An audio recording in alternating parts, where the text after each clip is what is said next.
Guys, আজ আমি বানাবো একটা সিক্রেট রুম। আর সিক্রেট রুমটি খুঁজবে এই ভাইটি, তাই আমার কাছে বেশি সময় নেই, তাই ভাইটিকে পাঠিয়ে দিলাম বাইরে। তো বাইরে পাঠিয়ে দেওয়ার পরে আমি তাড়াতাড়ি জায়গা খুঁজতে লাগলাম রুমটিকে বানানোর জন্য। তো গাইস, জায়গাটি খোঁজা যাক। ফাইনালি গাইস, অনেক খোঁজাখুঁজির পরে কিছু খুঁজে পেলাম না। তো ফাইনালি গাইস, একটা জায়গা খুঁজে পেয়েছি, এই কুত্তার রুম, মানে কুকুরের ঘর যাকে বলি।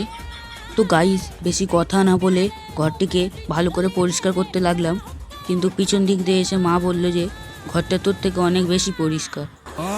তো গাইস, দেখতে পাচ্ছ অনেকটাই হয়ে গেছে, এই পলিথিনটা ভিতর দিক দিয়ে লাগিয়ে দেবো। ফাইনালি গাইস, আমার ঘরটি রেডি। তার সাথে সাথে ভাইটিও চলে আসলো, এসে এদিক ওদিক খুঁজতে লাগলো। ভাইটি খুঁজছে, তোমরা ততক্ষণ চ্যানেলটিকে সাবস্ক্রাইব করো।